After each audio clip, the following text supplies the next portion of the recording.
വാഴ്ത്തുന്നു. അല്പ മിനിറ്റുകൾ ദൈവവചനത്തിന് മുൻപാകെ ഇരിക്കുന്നത് ഞങ്ങൾക്ക് അനുഗ്രഹപ്രദമാക്കണം. യേശു ക്രിസ്തുവിൻ നാമത്തിൽ തന്നെ ആമേൻ. സമയം വളരെ പരിമിതമായതുകൊണ്ട് ഞാൻ ഉദ്ദേശിക്കുന്ന കാര്യങ്ങളെല്ലാം പറയുവാൻ കഴിയുകയില്ല എന്നുള്ളത് ഓർത്ത് ഖേദിക്കുന്നു. എങ്കിലും ഒരു വാക്ക് പെട്ടെന്ന് പറയുവാനായിട്ട് താല്പര്യപ്പെടുന്നു. 1 കൊരിന്ത്യർ 1-ാം അധ്യായം അതിൻ്റെ 1 മുതൽ 9 വരെയുള്ള വാക്യങ്ങളാണ് നമ്മൾ ഈ ദിവസങ്ങളിൽ ചിന്തിച്ചുകൊണ്ടിരിക്കുന്നത്. 9-ാം വാക്യം ദയവായിട്ട് വായിക്കാം. നമ്മുടെ കർത്താവായ യേശുക്രിസ്തുവിന്റെ കൂട്ടായ്മയിലേക്ക് നിങ്ങളെ വിളിച്ചിരിക്കുന്ന ദൈവം വിശ്വസ്തൻ. സ്തോത്രം. നമ്മൾ കഴിഞ്ഞ ആഴ്ചകളിലായിട്ട് ചിന്തിച്ചുകൊണ്ടിരുന്ന വിഷയം ദൈവസഭയുടെ അല്ലെങ്കിൽ വീണ്ടും ജനിക്കപ്പെട്ടവർ എന്നവകാശപ്പെടുന്ന ദൈവജനത്തിന്റെ സവിശേഷതകൾ എന്തൊക്കെയാണെന്നുള്ള കാര്യമാണ് കഴിഞ്ഞ ആഴ്ചകളിൽ ഒക്കെ നമ്മൾ ചിന്തിച്ചത്. അതിന്റെ അവസാന ഭാഗത്ത് 9-ാം വാക്യത്തിൽ നമ്മൾ വായിക്കുന്നതാകുന്ന വിഷയം വളരെ ശ്രദ്ധേയമാണ്. നമ്മുടെ മുൻപിൽ സമയം അത് ഇൻട്രൊഡ്യൂസ് ചെയ്യുവാൻ പോലുമുള്ള സമയമില്ല. എങ്കിലും ഒരു വാക്കിൽ ഞാൻ അതിനെക്കുറിച്ച് പറഞ്ഞ് അവസാനിപ്പിക്കുവാനായിട്ട് താല്പര്യപ്പെടുകയാണ്. ഇവിടെ അപ്പോസ്തലനായ പൗലോസ് പറയുന്നത്, God has called us to something and for something. ദൈവം നമ്മെ ഒരു പ്രത്യേക ഉദ്ദേശത്തിനു വേണ്ടി വിളിച്ചു. ദൈവത്തിന്റെ വിളിയും ദൈവം ഒരു വ്യക്തിയെ വിളിച്ചു വേർതിരിക്കുന്നതും എല്ലാം തന്നെ സ്വർഗത്തിൽ സ്പേസ് ഫില്ല് ചെയ്യുവാനായിട്ടല്ല എന്ന കാര്യം ദൈവത്തിന്റെ വചനം നമ്മളെ വ്യക്തമായി പഠിപ്പിക്കുന്നുണ്ട്. അതുകൊണ്ട് ഇവിടെ ഈ വാക്യത്തിൽ നമ്മൾ കാണുന്ന കാര്യം വളരെ ശ്രദ്ധേയമാണ്. തന്റെ പുത്രനും നമ്മുടെ കർത്താവുമായ യേശുക്രിസ്തുവിന്റെ കൂട്ടായ്മയിലേക്ക് നമ്മളെ വിളിച്ചിരിക്കുന്ന ദൈവം വിശ്വസ്തൻ.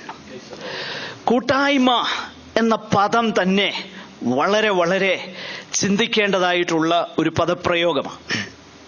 പുതിയ നിയമത്തിൽ കൂട്ടായ്മ എന്ന പദം വിവിധ അർത്ഥത്തിൽ ഉപയോഗിച്ചിട്ടുണ്ട്. അതൊരു പ്രവൃത്തി എന്ന നിലയിൽ അല്ലെങ്കിൽ സഹായം ചെയ്യുക എന്ന അർത്ഥത്തിൽ കൂട്ടായ്മയെ കുറിച്ച് പറയുന്നുണ്ട്. എബ്രായ ലേഖനത്തിൽ അത് നമ്മൾ വായിക്കുന്നുണ്ട്. വിശുദ്ധന്മാരുടെ ആവശ്യങ്ങളിൽ കൂട്ടായ്മ കാണിക്കുക, contributing to the needs of sales. അതിനെ കൂട്ടായ്മ എന്നാണ് വിളിച്ചേക്കുന്നത്. പൗലോസ് മറ്റൊരിടത്ത് പറയുന്നു, ക്രിസ്തുവിന്റെ പുനരുത്ഥാനത്തിന്റെ ശക്തിയും അവിടുത്തെ കഷ്ടാനുഭവങ്ങളുടെ കൂട്ടായ്മയും. ഫിലിപ്പിയർക്ക് ലേഖനം എഴുതുമ്പോൾ താൻ പറയുന്നു, സുവിശേഷ ഘോഷണത്തിൽ നിങ്ങൾക്കുള്ള കൂട്ടായ്മ, അവരുടെ പങ്ക് എന്ന അർത്ഥത്തിൽ ആ പദത്തെ പറഞ്ഞിട്ടുണ്ട്. അനേക സന്ദർഭങ്ങളിൽ ഈ പദപ്രയോഗം ദൈവവചനത്തിൽ നമ്മൾക്ക് കാണുന്നുണ്ട്. എന്നാൽ ഇവിടെ കർത്താവിനോടുള്ള ബന്ധത്തിൽ ഈ കാര്യം പറയുമ്പോൾ അത് വളരെ വളരെ നമ്മൾ ചിന്തിക്കേണ്ടതാകുന്ന ഒരു കാര്യമാണ്. മനുഷ്യര് തമ്മിൽ കൂട്ടായ്മ എന്ന് പറഞ്ഞു കഴിഞ്ഞാൽ യഥാർത്ഥത്തിൽ അതിൻ്റെ ശരിയായ ഡെഫിനിഷൻ എന്ന് പറയുന്നത് having and sharing something in common.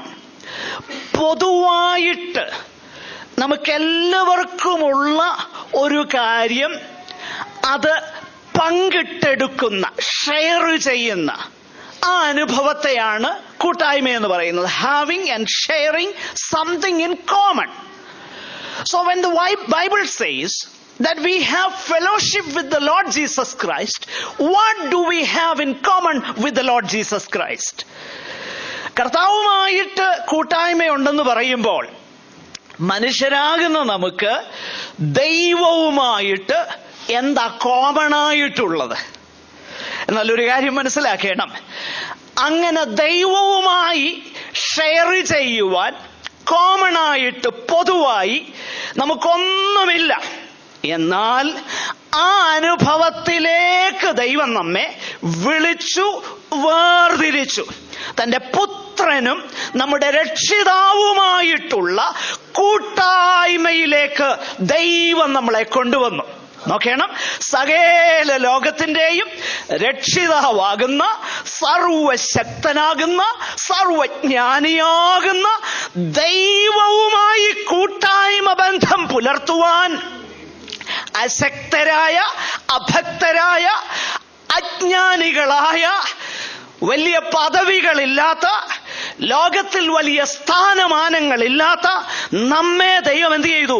വിളിച്ചു, വേർതിരിച്ചു, തന്റെ കൂട്ടായ്മയിലേക്ക് നമ്മളെ കൊണ്ടുവന്നു. കൂട്ടായ്മയും കൂട്ടും രണ്ടും രണ്ടാ. Friendship and fellowship. അപ്പോൾ we must have something to share in between, in common. എങ്കിലേ കൂട്ടായ്മയാകത്തുള്ളൂ. പൊതുവായിട്ട് നമുക്ക് ഷെയർ ചെയ്യുവാൻ ചിലതുണ്ടെങ്കിലേ കൂട്ടായ്മ ബന്ധം വരികയുള്ളൂ. അതുകൊണ്ടാണ് ദൈവമക്കൾക്ക് അവിശ്വാസികളോട് എന്തില്ല? കൂട്ടായ്മയില്ല. ഇണയില്ലായ്പിണ കൂടരുത്. Why? Because we do not have anything in common with the world. ഞാൻ പറയുന്നത് മനസ്സിലാകുന്നുണ്ടോ? നമുക്ക് ലോകവുമായിട്ട് ഷെയർ ചെയ്യാൻ പൊതുവായിട്ടൊന്നില്ല. നാമധേയ സംഘങ്ങളുമായി ഷെയർ ചെയ്യുവാൻ ദൈവസഭയ്ക്ക് പൊതുവായി ഒന്നില്ല. വീണ്ടും ജനിച്ച സ്നേഹബന്ധമുണ്ട്, ലോകക്കാരുമായിട്ട് സ്നേഹബന്ധമുണ്ട്, ഫ്രണ്ട്ഷിപ്പ് ഉണ്ട്, പക്ഷെ കൂട്ടായ്മയില്ല. നമ്മൾ മനസ്സിലാക്കണം. പ്രിയമുള്ളവരെ, നമുക്ക് കോമൺ ആയിട്ട് ഷെയർ ചെയ്യുവാൻ ഞാൻ ഈ പറയുന്ന കാര്യമൊക്കെ എക്സ്പ്ലെയിൻ ചെയ്തു തരണമെന്ന് എനിക്ക് വളരെ താല്പര്യമുണ്ട്. എന്നാൽ എനിക്ക് അതിന് സമയമില്ലാത്തത് കൊണ്ട് ഞാൻ എൻ്റെ വാക്കുകളെ പെട്ടെന്ന് അവസാനിപ്പിക്കുവാനായിട്ട് ഞാൻ താല്പര്യപ്പെടുകയാണ്. റോമാലേഖനത്തിൽ നമ്മൾ വായിക്കുന്നുണ്ട്, നമ്മൾ ക്രിസ്തുയേശുവിന് ആരാകുന്നു? കൂട്ട് അവകാശികളാകുന്നു. റോമർ 8:17. നമ്മൾ ക്രിസ്തുയേശുവിന് കൂട്ടവകാശികൾ. അപ്പോ നമ്മളെ ഏതിൽ നിന്ന് വിളിച്ചു, ഏതിൽ നിന്ന് വേർതിരിച്ചു? ദൈവവുമായിട്ടുള്ള കൂട്ടായ്മ ബന്ധത്തിലേക്ക് കൊണ്ടുവന്നു. ഇനിയും we have not share with the world. സൗരിമാരെല്ലാം ഇവിടെ ശ്രദ്ധിച്ചേ please. We have no share with the world. നമുക്ക് കൂട്ടായ്മയുള്ളത് ദൈവവുമായിട്ട്. അതുകൊണ്ടാണ് യോഹന്നാന്റെ 1-ാം ലേഖനം അതിന്റെ 1-ാം അധ്യായം 5 മുതലുള്ള വാക്യങ്ങൾ ശ്രദ്ധിച്ചു നോക്കിക്കഴിഞ്ഞാൽ, ഈ കൂട്ടായ്മ ബന്ധം എന്നുള്ളത് ഇതൊരു റിലേഷൻഷിപ്പാ, ഒരു ബന്ധമാ. ഈ ബന്ധത്തിൽ നമ്മൾ തുടരുമ്പോൾ നമ്മൾക്ക് എന്നാ സംഭവിക്കുന്നത് എന്നുള്ളത് നമ്മൾ മനസ്സിലാക്കണം. ദൈവവുമായിട്ട് കൂട്ടായ്മ ബന്ധം പുലർത്തുമ്പോൾ നമ്മൾ ദൈവീക സ്വഭാവത്തിന് ഓഹരിക്കാരാകുവാൻ ഇടവരികയാണ്. നമ്മൾ കർത്താവിനെ പോലെയാകും. കർത്താവിന്റെ സ്വഭാവം നമ്മിൽ ഉണ്ടാകും. അതാ യേശു ക്രിസ്തുവിന്റെ കൂട്ടായ്മയിലേക്ക് വരുമ്പോൾ ഉണ്ടാകുന്നത്. പൊതുവെ പറയാറുണ്ടല്ലോ, tell me who is your friend and I will tell you who you are. നിന്റെ കൂട്ടുകാരൻ ആരാണെന്ന് പറ, ഞാൻ നീ ആരാണെന്ന് പറയാം. എക്സാക്ട്ലി ശരിയാത്. പ്രിയമുള്ളവരെ, നമുക്ക് ഒരു ഗിവൺ സിറ്റുവേഷനിൽ ആരോടാ കൂട്ടായ്മ ബന്ധം പുലർത്തുവാൻ താല്പര്യമുള്ളത്? നമുക്ക് ഗതികേട് കൊണ്ടാണ് ഓഫീസിൽ പോയി ജോലി ചെയ്യുന്നത്, അല്ലേ? ഗതികേട് കൊണ്ടാ. നമുക്കൊരു ഒരു ഒരു ഒരു ഓപ്ഷൻ തന്നാൽ മാസം മാസം ഇപ്പം നമുക്ക് ലഭിക്കുന്ന ശമ്പളം വീട്ടിൽ തരും, ജോലിക്ക് വരണ്ടെന്ന് പറഞ്ഞാൽ പല ആൾക്കാരും എൻ്റെ ചിന്തയിൽ നിങ്ങളെല്ലാവരും തന്നെ അത് അംഗീകരിക്കുമെന്നാ എൻ്റെ ചിന്ത. ന്യായമാകുന്ന നിലയിൽ ഒരു പ്രത്യേക പ്രൊവിഷൻ ഉണ്ടാക്കുക. ആരും പോകുകയില്ല. കാരണം ഒത്തിരി പ്രശ്നങ്ങളുണ്ട്. അപ്പോൾ നമ്മളൊരു ജോലി സ്ഥലത്തായിരിക്കുമ്പോൾ നമുക്കവിടെ മനസ്സോടെ അല്ല അവിടെ ഇരിക്കുന്നത്. എത്രയും പെട്ടെന്ന് നമ്മുടെ ചിന്ത നമുക്ക് ദൈവിക സാന്നിധ്യവും ദൈവമക്കളുമായിട്ടുള്ള കൂട്ടായ്മ ബന്ധവും നമ്മുടെ പ്രാർത്ഥനയും ദൈവവചന ധ്യാനവും കുടുംബവുമായി സമയം ചെലവഴിക്കുന്നതും അതൊക്കെയാണ് നമ്മുടെ താല്പര്യമെങ്കിൽ നമ്മുടെ കൂട്ടായ്മ ബന്ധം ആരോടാണെന്നറിയാമോ? ദൈവത്തോടാ. അല്ല, ഇതൊരു മുഷിപ്പൻ പരിപാടിയും അത് സന്തോഷവുമാണെങ്കിൽ അതിൻ്റെ അർത്ഥം നമ്മുടെ ജീവിതത്തിൽ ആ വ്യതിയാനം ഉണ്ടായിട്ടില്ലെന്നുള്ളതാണ്. ഇത് നമ്മൾ മനസ്സിലാക്കണം. അനേക കാര്യങ്ങൾ എനിക്ക് പറയാനുണ്ട്. എൻ്റെ വാക്കുകളെ ഞാൻ അവസാനിപ്പിക്കുവാനായിട്ട് ആഗ്രഹിക്കുക. കർത്താവുമായിട്ടുള്ള കൂട്ടായ്മ ബന്ധം നമുക്കുണ്ടായി കഴിഞ്ഞാൽ, പ്രിയമുള്ളവരെ, നമ്മൾക്ക് കർത്താവിൻ്റെ സ്വഭാവമുണ്ടാകും. കർത്താവിന്റെ സ്വഭാവം ഉണ്ടായെങ്കിൽ മാത്രമേ ഈ ലോകത്തിൽ വിജയകരമായി നമുക്ക് ജീവിപ്പാൻ കഴിയത്തുള്ളൂ. യേശു കർത്താവ് സമ്പൂർണ്ണ മനുഷ്യനായി ഈ ഭൂമിയിൽ വന്നു. അവിടുന്ന് സമ്പൂർണ്ണ ദൈവവുമായിരുന്നു. ഇന്നും അവിടുന്ന് സമ്പൂർണ്ണ ദൈവം ആയിരുന്നു എന്ന വാക്കെന്റെ തെറ്റ. അവിടുന്ന് സമ്പൂർണമായും ദൈവമാകുന്നു. എന്നാൽ സമ്പൂർണ്ണ ദൈവമാകുന്ന യേശു ക്രിസ്തു ഈ ഭൂമിയിൽ വിജയകരമായി ജീവിച്ചത് ദൈവ എന്ന നിലയിലല്ല. അത് നമ്മൾ മനസ്സിലാക്കണം. മനുഷ്യൻ എന്ന നിലയിൽ ദൈവത്തിന്റെ പരിശുദ്ധാത്മാവിനാൽ അവിടുന്ന് വിജയകരമായി ജീവിച്ചു. അങ്ങനെയെങ്കിൽ ഈ പൊന്നു കർത്താവിനോട് കൂട്ടായ്മ ബന്ധം പുലർത്തിയാൽ മാത്രമേ ജയകരമായി നമുക്ക് ഈ ഭൂമിയിൽ ജീവിപ്പാൻ കഴിയത്തുള്ളൂ. കർത്താവിന് നേരിട്ടതാകുന്ന 3 ടെംപ്റ്റേഷൻസ് പ്രധാനമായിട്ട് മത്തായിയുടെ സുവിശേഷത്തിലുമൊക്കെ എഴുതിയിരിക്കുന്നത് നമ്മൾ വായിക്കുന്നുണ്ട്. പിശാച് വന്നേച്ച് കർത്താവിനോട് പറഞ്ഞ ആദ്യത്തെ കാര്യം എന്നറിയാമോ? നിനക്ക് വിശക്കുന്നല്ലോ, നീ ഈ കല്ലെന്ത് ചെയ്യണം? അപ്പമാക്ക്. വിശക്കുന്നു എന്ന് പറയുന്ന കാര്യം ശരിയാ. വിശപ്പിന് ആഹാരം വേണം എന്ന കാര്യവും ശരിയാ. ഇത് രണ്ടും തെറ്റ അല്ല. എനിക്ക് വിശപ്പില്ലെന്നും എനിക്ക് ആഹാരമില്ലെന്നും വേണ്ടാന്നും ഒക്കെ പറഞ്ഞു കഴിഞ്ഞാൽ അത് തെറ്റായ കാര്യമാണ്. എനിക്ക് വിശപ്പുണ്ട്, എനിക്ക് ആഹാരം വേണം. പക്ഷെങ്കിൽ പിശാച് വന്ന് ഈ കാര്യം കർത്താവിനോട് പറഞ്ഞപ്പോ കർത്താവിന്റെ മറുപടി എന്നാന്നറിയോ? മനുഷ്യൻ അപ്പം കൊണ്ട് മാത്രമല്ല എന്ന് പറഞ്ഞാൽ അപ്പം വേണ്ടെന്നല്ല അതിന്റെ അർത്ഥം. മനസ്സിലാക്കണേ. കർത്താവ് പറഞ്ഞതിന്റെ അർത്ഥം അതിനേക്കാളും പ്രാധാന്യം എനിക്ക് ദൈവഹിതം ചെയ്യുന്നതാണ് പ്രാധാന്യം.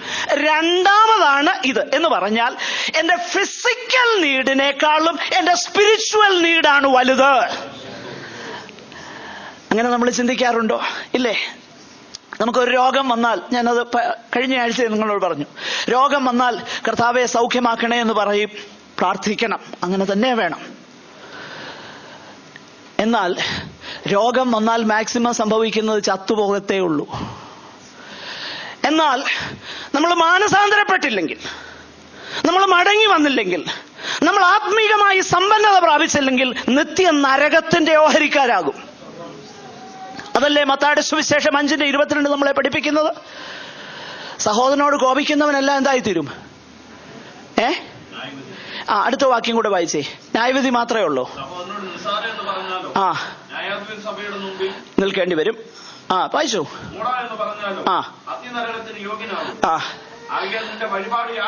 നോക്കിയാ.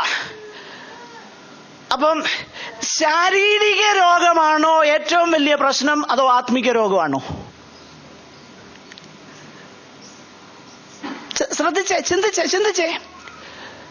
ശാരീരിക രോഗം വന്നാൽ പ്രാർത്ഥിക്കണം. പക്ഷെങ്കിൽ അതിനേക്കാളും കണ്ണുനീരോടെ, ആവലോടെ, പ്രാധാന്യതയോടെ കരയേണ്ടത് ഏതിനു വേണ്ടിയിട്ടാണെന്നറിയാമോ? കർത്താവേ, എന്റെ ഈ സ്വഭാവത്തിൽ നിന്ന് എന്നെ വിടുവിക്കണമേ, എന്റെ ഈ പാപത്തിൽ നിന്ന് എന്നെ വിടുവിക്കണം. ഇതിനു വേണ്ടി കരഞ്ഞു പ്രാർത്ഥിക്കുന്ന എത്ര പേരിവിടെയുണ്ട്? അവരനുഗ്രഹിക്കപ്പെട്ടവരാ. നമ്മുടെ ആവശ്യങ്ങൾക്ക് വേണ്ടി പ്രാർത്ഥിച്ചോ, കുഴപ്പമില്ല.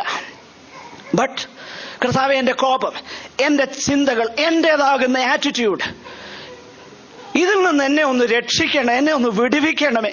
എന്റെ പൊന്നു കർത്താവേ, എനിക്ക് വയ്യ, ഞാൻ കൈ ഉയർത്തുന്നു, എന്നെ നീ സഹായിക്കണമേ എന്ന് പ്രാർത്ഥിക്കുന്ന എത്ര പേരുണ്ട്? നിങ്ങൾ ധന്യരാ. നിങ്ങൾ ശരിയായ പാതയില്ല. കാരണം എന്റെ പൊന്നു കർത്താവ് തന്റെ ശാരീരിക ആവശ്യങ്ങളെക്കാളും തന്റെ ആത്മീക വിഷയങ്ങൾക്ക് ആ പ്രാധാന്യം കൊടുത്തത്. ഈ ഉപദേശിയും അങ്ങനെ തന്നെയാ ചെയ്യുന്നത്. അതുകൊണ്ടാണ് ഞാനിത് പ്രസംഗിക്കുന്നത്.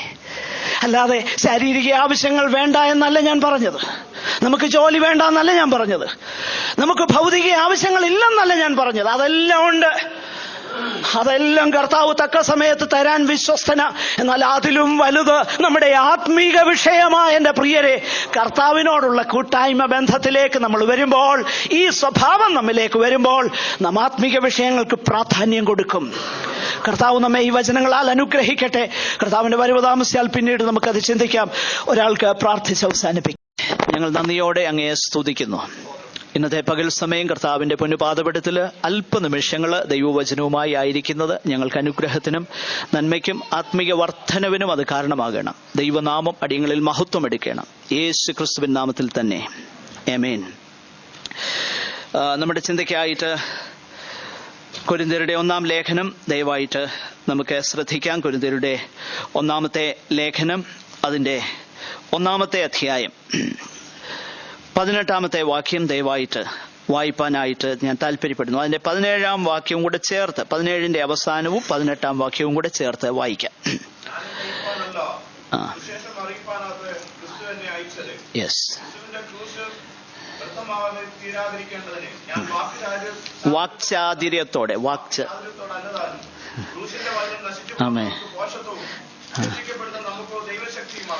യെസ്. Praise the Lord.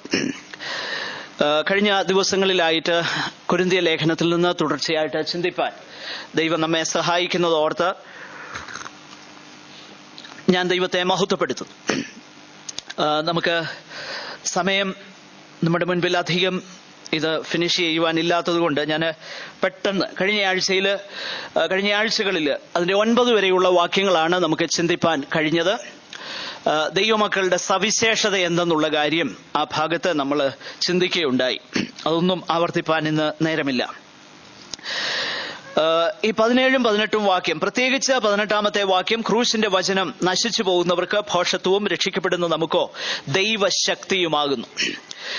ഈ തുടർന്നുള്ളതാകുന്ന വേദഭാഗം ശരിയായ നിലയിൽ നമുക്ക് ഗ്രഹിപ്പാൻ കഴിയേണ്ടതിന് അതിന്റെ അല്പമൊരു വേദപുസ്തകത്തിൽ നിന്നുകൊണ്ട് തന്നെ, ആ വേദഭാഗത്ത് നിന്നുകൊണ്ട് തന്നെ അതിന്റെ പശ്ചാത്തലം അല്പമായിട്ടൊന്ന് വിശദീകരിക്കേണ്ടതായിട്ടുണ്ട്. നിങ്ങൾ വായിച്ചു നോക്കിയാൽ, ശ്രദ്ധിച്ചു നോക്കിക്കഴിഞ്ഞാൽ അതിന്റെ 1-ാം അധ്യായം 10 മുതൽ അതിന്റെ 4-ാമത്തെ അധ്യായം 21-ാമത്തെ വാക്യം വരെ നമ്മൾ വായിച്ചു നോക്കിക്കഴിഞ്ഞാൽ പൗലോസ് ഒരു പ്രത്യേകമാകുന്ന വിഷയത്തെ താൻ ഡീല് ചെയ്യുന്നതായിട്ട് നമുക്ക് ഗ്രഹിപ്പാൻ കഴിയും. കൊരിന്തിലുള്ളതാകുന്ന ഈ സഭയോടുള്ള ബന്ധത്തില് പൗലോസ് എഴുതുന്നതാകുന്ന വിഷയങ്ങൾ ഈ വേദഭാഗത്ത് നമുക്ക് കാണാൻ തക്കവണ്ണം കഴിയുന്നുണ്ട്. പ്രത്യേകിച്ച് അതിന്റെ 10 മുതലുള്ളതാകുന്ന വാക്യം ശ്രദ്ധിച്ചാൽ, 1-ാം അധ്യായം 10 മുതലുള്ള വാക്യം ശ്രദ്ധിച്ചാൽ, അവരുടെ ഇടയിൽ കലഹവും പിണക്കവും ഭിന്നതയും ഒക്കെ ഉണ്ടായിരുന്നു എന്ന് നമുക്ക് മനസ്സിലാക്കാൻ തക്കവണ്ണം കഴിയുന്നുണ്ട്.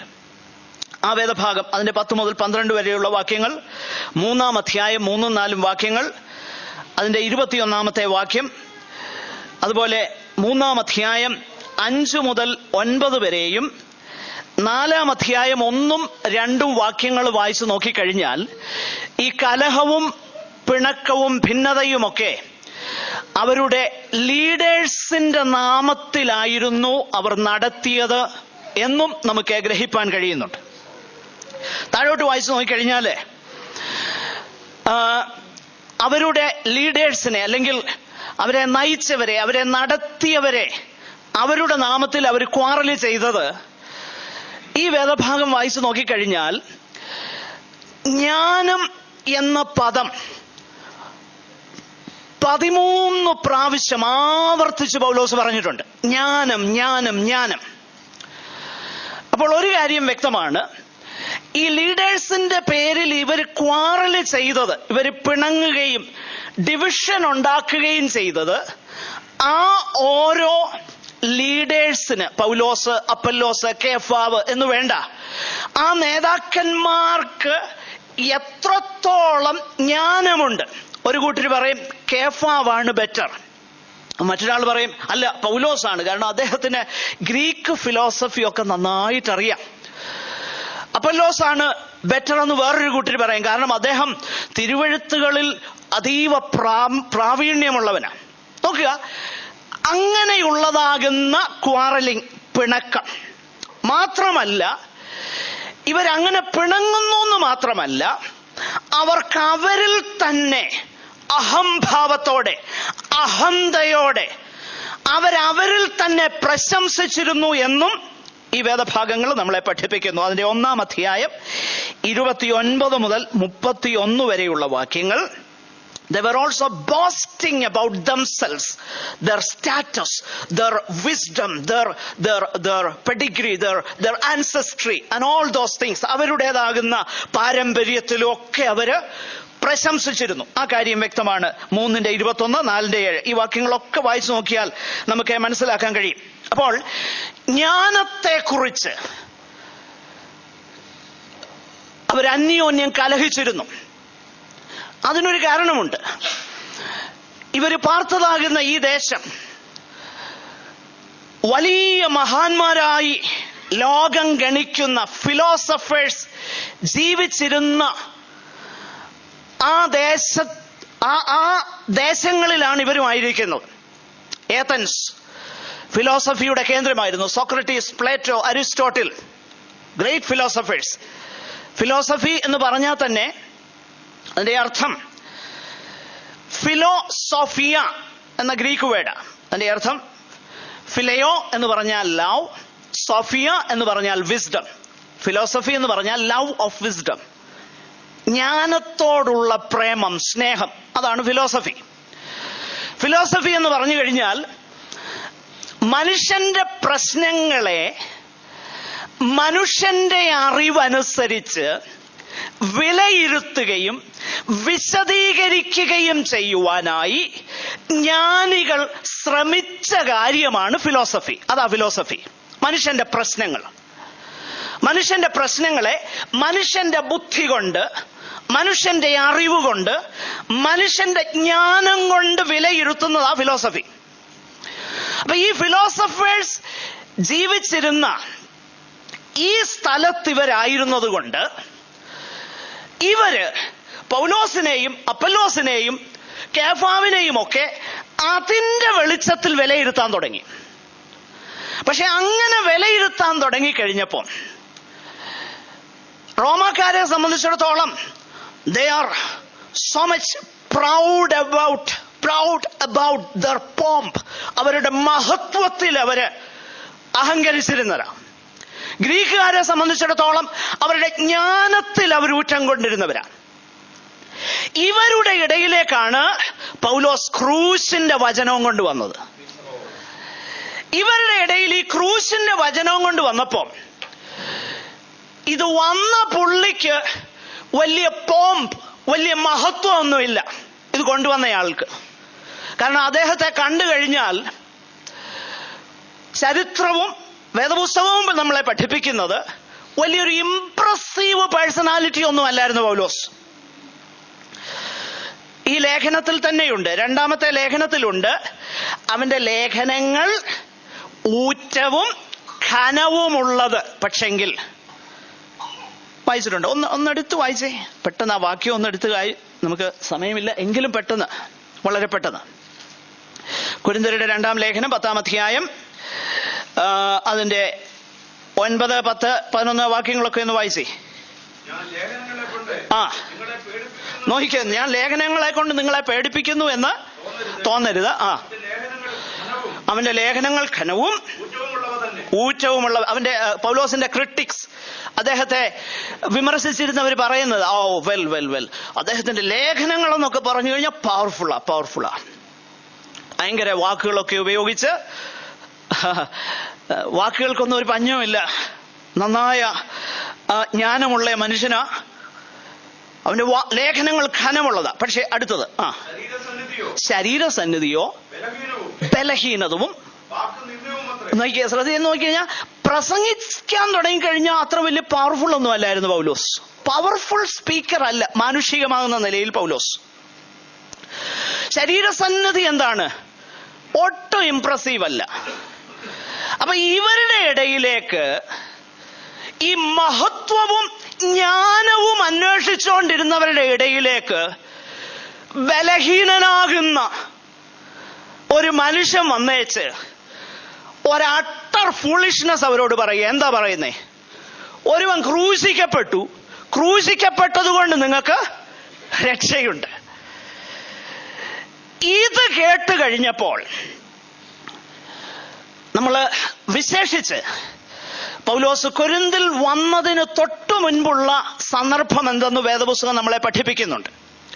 അപ്പോസ്തല പ്രവൃത്തി എടുത്ത് വായിക്കണം, കാരണം ഈ റെഫറൻസുകൾ എടുത്ത് വായിച്ചെങ്കിലേ അത് ഗ്രഹിപ്പാൻ നമുക്ക് കഴിയത്തുള്ളൂ. അപ്പോസ്തല പ്രവൃത്തി 17-ാം അധ്യായം അതിന്റെ 32-ാമത്തെ വാക്യം ഒന്ന് വായിച്ചേ. നോക്കുക, അഥേന, അത് ഏതൻസിലെ പ്രസംഗം. അത് അവിടെ ഫിലോസഫേഴ്സിന്റെ കേന്ദ്രത്തിൽ നിന്നുകൊണ്ട് പ്രസംഗിച്ചു. അജ്ഞാത ദേവനെന്നുള്ള വേദിക്കല്ല് കണ്ട് അത് തന്നെ നിങ്ങളോട് പറയുന്നു എന്ന് പറഞ്ഞ് പ്രസംഗിച്ചു തുടങ്ങി. ഒടുവിൽ പ്രസംഗം കൊണ്ട് നിർത്തിയത് എവിടാ? യേശുക്രിസ്തുവിന്റെ മരണ പുനരുത്ഥാനം. ഒരു കാര്യം അതിന്റെ ഇടയ്ക്കൊന്ന് പറഞ്ഞോട്ടെ. പൗലോസിന്റെ പ്രസംഗത്തിന്റെ ഒരു സവിശേഷത, ജ്ഞാനികളുടെ ഇടയിൽ പ്രസംഗിച്ചാലും അക്ഷരാഭ്യാസമില്ലാത്തവരുടെ ഇടയിൽ പ്രസംഗിച്ചാലും ഒറ്റ മെസ്സേജേ ഉള്ളായിരുന്നു: ക്രൈസ്റ്റ് ക്രൂസിഫൈഡ്. ലുസ്ത്രയിൽ ചെന്നപ്പോ അവിടെ അക്ഷരാഭ്യാസം ഇല്ലാത്തവരാ. ലുസ്ത്രയില് അവിടെ പ്രസംഗിച്ചത് എന്തുവാ? അവിടെ തുടങ്ങിയത് ഇങ്ങനെയാ, അവർക്ക് മനസ്സിലാകുന്ന ഭാഷ എന്താ? നിങ്ങൾക്ക് ആഹാരം തന്നു, അല്ല മഴ തന്നു, വെയിൽ തന്നു, ഭക്ഷ്യാദികൾ തന്നു, അതിനെ വിളയിക്കാനുള്ളതാകുന്ന അവസ്ഥയും അങ്ങനെ തന്നതിനാൽ തന്നെക്കുറിച്ചുള്ള സാക്ഷ്യം നൽകാതെ ഇരുന്നിട്ടില്ല എന്ന് തുടങ്ങിയിട്ട് എവിടെ കൊണ്ട് അവസാനിപ്പിച്ചെന്നറിയാമോ? എന്നാൽ ക്രിസ്തു. പ്രിയമുള്ളവരെ, നാം ഒരു കാര്യം മനസ്സിലാക്കണം. പൗലോസിന്റെ മെസ്സേജിൽ തന്റെ ഹിയറേഴ്സ്, കേൾവിക്കാര് തന്നെ എങ്ങനെ ചിന്തിക്കുമെന്നോ, തന്നെ ഒരു ഇംപ്രസീവ് സ്പീക്കറായിട്ട് കരുതുമെന്നോ, ഈ വിഷയം പൗലോസിനൊരു വിഷയമേ അല്ല. ക്രൂശിക്കപ്പെട്ട ക്രിസ്തു ആ വിഷയം എപ്പോഴും. അപ്പൊ ഇവരുടെ ഇടയിലേക്ക് ഏതൻസിൽ പ്രസംഗിച്ചു കഴിഞ്ഞപ്പം, മരിച്ചവരുടെ പുനരുത്ഥാനത്തെ കുറിച്ച് കേട്ട് കഴിഞ്ഞപ്പോ ചിലരെന്ത് ചെയ്തു? 17:32 അപ്പോസ്തല പ്രവൃത്തി. പരിഹസിച്ചു, പൗലോസിനെ ജീർ ചെയ്തു. He was mocked, ridiculed. പരിഹസിച്ചു. എത്ര പേരെ വിശ്വാസികളായിട്ട് കിട്ടി? ചുരുക്കം ചിലരെ കിട്ടിയുള്ളൂ. നോക്കണം, പരിഹാസം. പ്രസംഗത്തിന് കൈപൊക്കാൻ ഒത്തിരി പേരില്ലായിരുന്നു, കുറച്ചു പേരെ വന്നുള്ളൂ. അതുകൊണ്ട് കൊരിന്തി വരുമ്പോ എന്നാൽ ഏതൻസിലുണ്ടായ അബദ്ധം വേണ്ട എന്ന് കണ്ട് മെസ്സേജിൽ വെള്ളം ചേർത്തില്ല. മനസ്സിലാക്കണേ, ഏതൻസില് പരിഹസിച്ചു മരിച്ചവരുടെ പുനരുത്ഥാനത്തെ കുറിച്ച് പറഞ്ഞപ്പം. കുറച്ചു പേര്, വിരളേലെണ്ണാൻ വേണ്ടി ചിലർ വിശ്വസിച്ചു. കുറച്ചു പേര് പറഞ്ഞു, ഇതിനെക്കുറിച്ച് ഞങ്ങൾക്ക് പിന്നെ കേൾക്കാം, ഞങ്ങൾ സമയമുള്ളപ്പോൾ കേട്ടോളാം. എന്നാൽ അതുകൊണ്ട് സന്ദേശം, he never watered down the message of the cross. ക്രൂശിന്റെ വചനത്തിൽ വെള്ളം ചേർത്തില്ല. കൊരിന്തി വന്നപ്പോ എങ്ങനെയായിരുന്നു? അതിന്റെ 2-ാം അധ്യായം ശ്രദ്ധിച്ചേ. 2-ാമത്തെ അധ്യായം അതിന്റെ 2-ാം വാക്യം.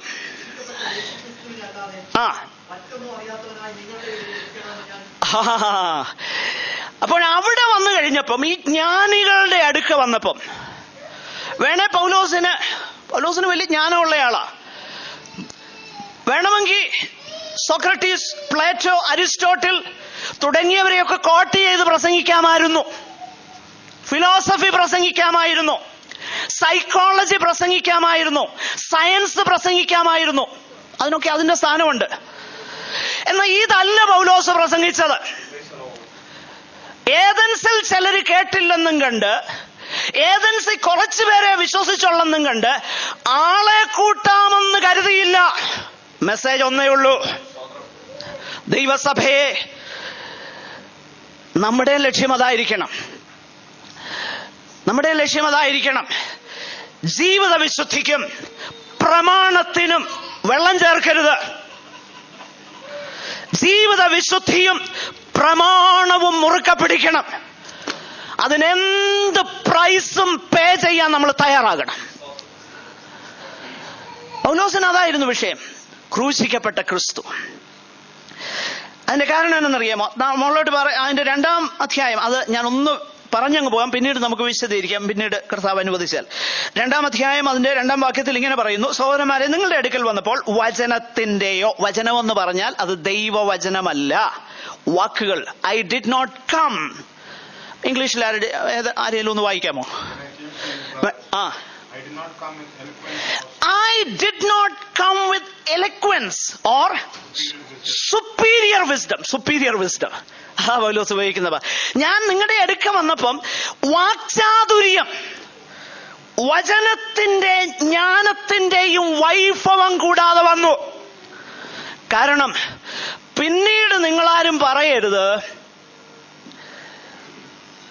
ഞങ്ങൾ വിശ്വസിച്ചത് പൗലോസ് പ്ലേറ്റോയെ കോട്ട് ചെയ്തുകൊണ്ടാണ്, ഇപ്പോഴല്ലേ മനസ്സിലായത് സംഗതി അങ്ങനെയല്ലെന്ന്. പിന്നീട് പറയാനിടയാകരുത്. പണ്ടാരോ പറഞ്ഞതുപോലെ, ആരുടെയോ സ്വർണ്ണപ്പല്ല് കണ്ട് രക്ഷിക്കപ്പെട്ടെന്ന് പറഞ്ഞ പോലെ. പ്രിയമുള്ളവരെ, ഇത് കണ്ടല്ല നിങ്ങൾ രക്ഷിക്കപ്പെട്ടതെന്ന് എനിക്ക് ഉറപ്പുണ്ടാകണം. അതുകൊണ്ട് ഞാൻ എന്ത് ചെയ്തില്ല, ഞാൻ ഫിലോസഫിയോ സയൻസോ ഇതല്ല പ്രസംഗിച്ചത്. Christ crucified. ഈ 17-ാം വാക്യം, 1:17 നമ്മൾ വായിച്ച ആ വാക്യം ഒരു അല്പ സംശയം വരാൻ സാധ്യതയുള്ളതുകൊണ്ട് ഞാനത് വിശദീകരിക്കണം, എനിക്ക് നേരമില്ലെങ്കിലും പറഞ്ഞങ്ങ് പോട്ടെ. അവിടെ ഒരു വാക്ക് എഴുതിയിട്ടുണ്ട്: സ്നാനപ്പെടുത്താനല്ല എന്നെ അയച്ചത്. അതുകൊണ്ട് ചില പ്രിയപ്പെട്ടവരൊക്കെ പറയുന്ന പൗലോസ് സ്നാനത്തിന് വലിയ പ്രാധാന്യമൊന്നും കൊടുത്തില്ല എന്ന് പറയാറുണ്ട്. അങ്ങനെയല്ല. സ്നാനത്തിന് വളരെ പ്രാധാന്യം കൊടുത്തിരുന്നു. അങ്ങനെ പ്രാധാന്യം കൊടുത്തതുകൊണ്ട് ഒരു നീണ്ട അധ്യായം സ്നാനത്തെക്കുറിച്ച് മാത്രം എഴുതി. ഏതാണെന്നറിയാമോ? റോമാലേഖനം 6-ാം അധ്യായം. അവിടെ ഇത്രയേ ഉള്ളൂ വിഷയം. എന്റെ പാർട്ടിക്കാരായിട്ട് ഞാൻ ആരെയും അവിടെ ഉണ്ടാക്കിയില്ല എന്ന് തനിക്ക് പറയണം. ഇത്രയേ ഉള്ളായിരുന്നു അവിടുത്തെ കാര്യം. എന്നിട്ട് പറയുക, വാക്ചാതുര്യത്തോടെ അല്ലതാനും ക്രിസ്തുവിന്റെ ക്രൂശ് വ്യർത്ഥമാകാതിരിക്കേണ്ടതിന് ഞാൻ വാക്ചാതുര്യത്തോടെ അല്ല നിങ്ങളുടെ അടുക്കൽ വന്നത്. ആകട്ടെ, നമുക്ക് മുൻപോട്ട് പോകാം. സ്തോത്രം. അപ്പോൾ ഇവിടെ ഈ സഭയിലുള്ള പ്രശ്നമെന്ന് പറയുന്നത്, ഞാനത് പറഞ്ഞ് പെട്ടെന്ന് അവസാനിപ്പിക്കാം. ഈ വേദഭാഗം നമ്മൾ താഴോട്ട് വായിച്ചു നോക്കിക്കഴിഞ്ഞാൽ മുകളിൽ കണ്ടു പിണക്കം, കലഹം, അന്യോന്യം ജ്ഞാനത്തിന്റെ അടിസ്ഥാനത്തിൽ ഇവര് അന്യോന്യം വിധിക്കാനും കലഹിക്കാനും ഒക്കെ തുടങ്ങി. പൗലോസ് പറയുകയാണ്, ഞാൻ വാക്ചാതുര്യത്തോടൊന്നുമല്ല വന്നത്, പിന്നെയോ ഞാൻ ക്രൂശിന്റെ വചനമാ പറഞ്ഞത്. എന്നിട്ട് ക്രൂശിന്റെ വചനം എന്തെന്നും ദൈവത്തിന്റെ ജ്ഞാനം എന്തെന്നും വിശദീകരിക്കുകയാണ്. അപ്പോൾ അവരുടെ ഇടയിലെ ഭിന്നത പരിഹരിപ്പാൻ പൗലോസിനുള്ള സൊല്യൂഷൻ ഒരു സൈക്കോളജിക്കൽ സൊല്യൂഷൻ അല്ല, പിന്നെയോ ഈ ഭിന്നത എന്ന് പറയുന്നത് ഒരു സിംറ്റം മാത്രമാണ്. ശ്രദ്ധിക്കണേ, ഭിന്നതയും പിണക്കവും സിംറ്റം മാത്രമാണ്. സിംറ്റമാ, രോഗലക്ഷണമാ, രോഗമല്ല. അപ്പൊ രോഗലക്ഷണമാണ് ഇവിടുത്തെ ഭിന്നത. അപ്പൊ ആ രോഗലക്ഷണം കണ്ട് ചികിത്സിക്കുന്ന ഒരു വൈദ്യനല്ലായിരുന്നു ദൈവത്തിന്റെ പരിശുദ്ധാത്മാവിനാൽ നിയോഗിക്കപ്പെട്ട ഈ അപ്പോസ്തലൻ. അതുകൊണ്ട് he is going to the root cause of the sickness. ഈ രോഗത്തിന്റെ അടിസ്ഥാന കാരണമെന്ത്, മൂലകാരണമെന്ത്? രോഗത്തിന്റെ മൂലകാരണം വേറൊന്നുമല്ല. ഇവർ സുവിശേഷം കേട്ട് മാനസാന്തരപ്പെട്ടെങ്കിലും ഇപ്പോൾ ഇവർ സുവിശേഷത്തെ വിലയിരുത്തുന്നത് ലോകത്തിന്റെ ഫിലോസഫിയും ലോകത്തിന്റെ ജ്ഞാനവും ലോകത്തിന്റെ സൈക്കോളജിയും ലോകത്തിന്റെ പ്രമാണങ്ങളും സഭയെ കൊണ്ടുവരികയാണ്.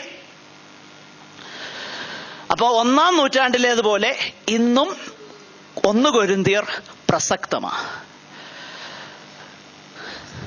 കാരണം ലോകം സഭയിലോട്ട് കയറുന്നു.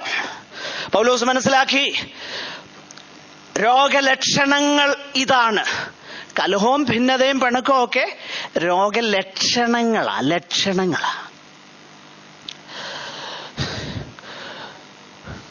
ഞാൻ പേര് പറയുന്നില്ല, നിങ്ങളുടെ ആരുടെയും പേരല്ല വിഷയം. എന്നിട്ട് ഞാനങ്ങ് പറയട്ടെ. വോട്ടുപിടുത്തവും പാനലും ഇതൊന്നും രോഗമല്ല, രോഗലക്ഷണങ്ങളാ. ഇതെല്ലാം ലോകത്തിൽ നിന്ന് കടമെടുത്ത് അകത്തു കൊണ്ടുവന്നതാ. അപ്പൊ ലക്ഷണങ്ങളെയല്ല ഇവിടെ ദൈവത്തിന്റെ പരിശുദ്ധാത്മാവ് ചികിത്സിക്കുന്നത്. ഈ രോഗലക്ഷണങ്ങളുടെ അടിസ്ഥാന കാരണം എന്തുവാ? ക്രൂശിക്കപ്പെട്ട ക്രിസ്തുവിന്റെ വചനത്തിൽ ഉറച്ചു നിൽക്കാതെ മറ്റ് പലതിന്റെയും പുറകെ പോയി.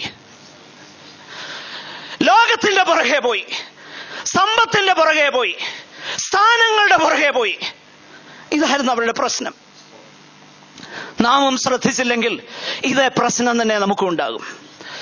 അതുകൊണ്ട് പൗലോസ് പറയുകയാണ്, ആദ്യം ഈ രോഗത്തിന്റെ അടിസ്ഥാന കാരണം എന്തെന്ന് മനസ്സിലാക്കിയിട്ട് അതിന്റെ ചികിത്സയാ കൊടുക്കുന്നത്. ഇവിടെ ക്രൂശിന്റെ വചനം നശിച്ചു പോകുന്നവർക്ക് ഭോഷത്വമാകുന്നു. എന്താ അതിന്റെ അർത്ഥം? പ്രിയമുള്ളവരെ, ഈ ക്രൂശിന്റെ വചനമെന്ന് പറഞ്ഞാൽ തന്നെ എന്താ? What is the message of the cross?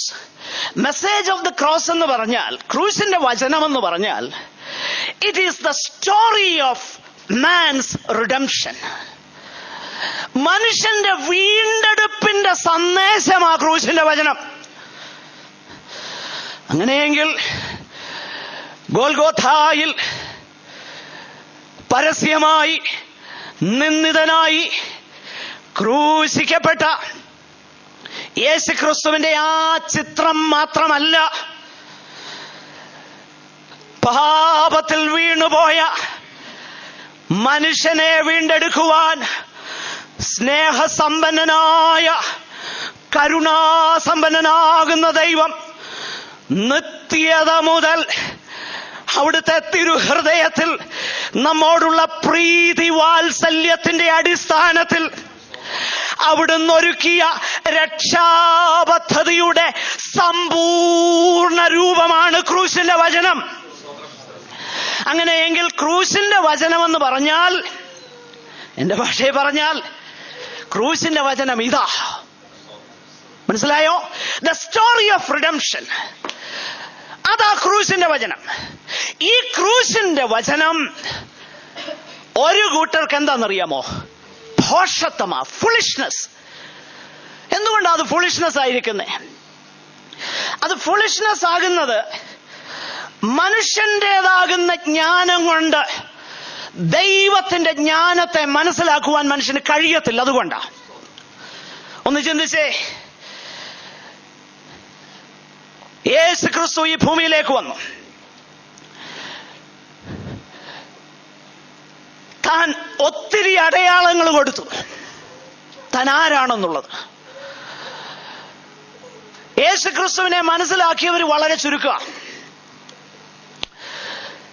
ദൈവം കരുണ ചെയ്ത് ദൈവത്തിന്റെ ആത്മാവിനോട് ചൂണ്ടായിരുന്ന ചിലരൊക്കെ മനസ്സിലാക്കി.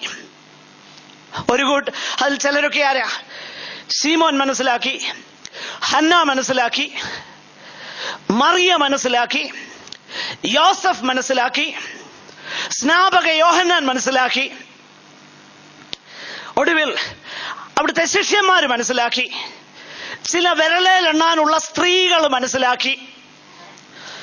പക്ഷെ ഒരു വലിയ സമൂഹം യേശുവിനെ വിസ്തരിപ്പാനായിട്ട് കൊണ്ടുവന്ന മഹാപുരോഹിതന്മാരും ശാസ്ത്രിമാരും പടയാളികളും എല്ലാം ചേർന്ന് നിന്നപ്പം ഇങ്ങനെ ചോദിച്ചു, നീ മിശിഹായാണോ?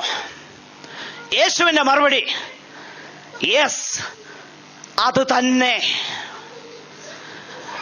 നിങ്ങൾ മനുഷ്യപുത്രൻ മഹിമയുടെ സർവശക്തനാകുന്ന പിതാവിന്റെ വലതുഭാഗത്തിരിക്കുന്നത് കാണും. ഉടനെ അവരുടെ മറുപടി, ഓ, എന്നാൽ നീ ദൈവപുത്രനാണില്ലേ? നീ ദൈവപുത്രൻ. യേശു പറഞ്ഞു, അതെ, ഞാൻ ദൈവപുത്രൻ. Yes, I am. അവരുടെ മറുപടി, ഇനിയും നമുക്ക് സാക്ഷികളെ കൊണ്ട് എന്താവശ്യം? ഇവൻ ദൈവദൂഷണം പറയുന്നത് നാം കേട്ടല്ലോ. യേശുവിനെ പിടിച്ചു ജാതികൾ കേൾപ്പിച്ചു. ക്രൂശിക്കപ്പെട്ടു. അധർമ്മികളുടെ കൂട്ടത്തിൽ അവനെ എണ്ണി. അധർമ്മികളുടെ കൂട്ടത്തിൽ എണ്ണി. അവന്റെ ശിഷ്യന്മാർ പോലും അവിടുത്തെ ഒപ്പം നിന്നില്ല. കുറച്ചു കഴിഞ്ഞപ്പോൾ യേശുവിന്റെ പുനരുത്ഥാനം സംഭവിച്ചു കഴിഞ്ഞപ്പോൾ യഹൂദന്മാരുടെ ഇടയിൽ ഒരു സ്റ്റോറി ഉണ്ടായി. ഞങ്ങൾ ഉറങ്ങിക്കൊണ്ടിരുന്നപ്പം പടയാളികൾ പറഞ്ഞു അവന്റെ ശിഷ്യന്മാർ വന്ന് അവന്റെ ശരീരം മോഷ്ടിച്ചുകൊണ്ട് പോയി. അതും അവർ എക്സ്പ്ലെയിൻ ചെയ്തു. 1-ാം നൂറ്റാണ്ടിൽ ക്രിസ്ത്യാനിറ്റിക്ക് ഒത്തിരി അഡ്ഹറൻസ് ഒന്നുമില്ലായിരുന്നു. ഒത്തിരി പേരൊന്നും യേശുവിന്റെ പിന്നാലെ വന്നില്ല.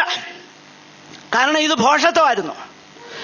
ക്രൂശിക്കപ്പെട്ടവനാകുന്ന ഒരു ക്രിസ്തു, ഇവിടെ ശ്രദ്ധിക്കുക, ക്രൂശിക്കപ്പെട്ടവനാകുന്ന ഒരു ക്രിസ്തു, മരിച്ചവനാകുന്ന ഒരുവൻ, ബലഹീനനാകുന്ന ഒരുവന് ലോകത്തെ രക്ഷിക്കാമെന്നോ? എന്ത് അബദ്ധമാണിത്! ഇതാണ് ക്രൂശിന്റെ ഭോഷത്വം.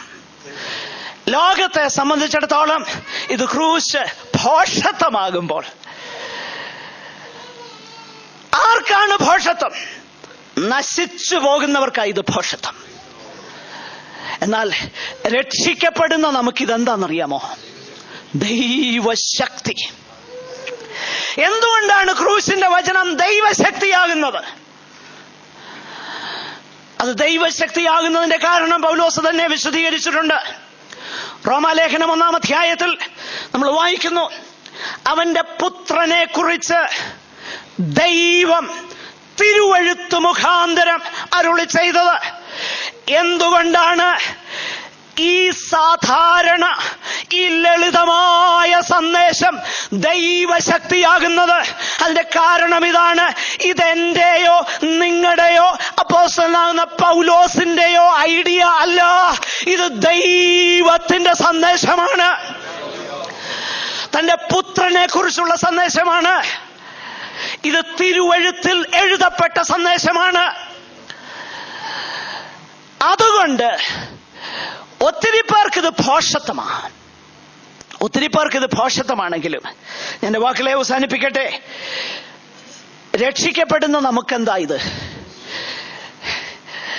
വീണ്ടും ജനിച്ച ഒരു വ്യക്തിക്ക് പറയാൻ കഴിയും, നെഞ്ചത്ത് കൈവച്ചവന് പറയാൻ കഴിയും, സുവിശേഷം ആ വ്യക്തിയിൽ വരുത്തിയ മാറ്റം. മുമ്പേ നമ്മൾ ആരായിരുന്നു, ഇപ്പോൾ നാം ആരാകുന്നു? നാം ഇന്നായിരിക്കുന്ന ഈ സിറ്റുവേഷൻ നമുക്കൊന്ന് ചിന്തിക്കാൻ കഴിയുമോ?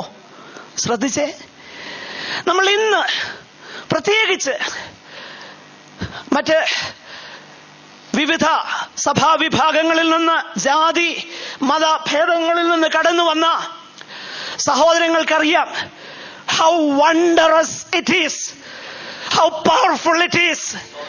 മുമ്പേ നാം ആരായിരുന്നു, ഇന്ന് നാം ആരായിരിക്കുന്നു. ഈ മാറ്റം എങ്ങനെ ഉണ്ടായി?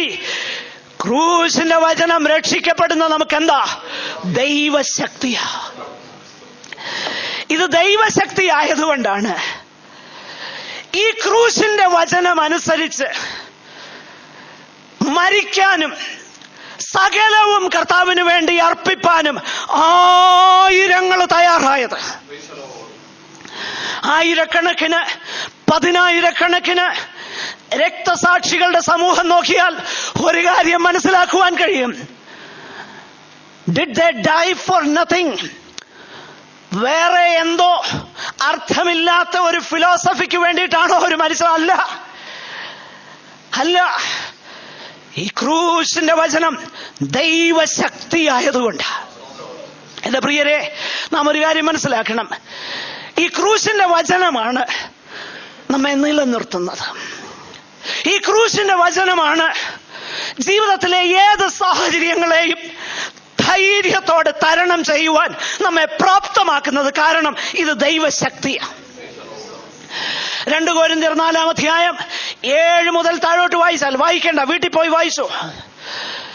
ഈ സുവിശേഷത്തെ കുറിച്ചാണ് പൗലോസ് പറഞ്ഞു വരുന്നത്.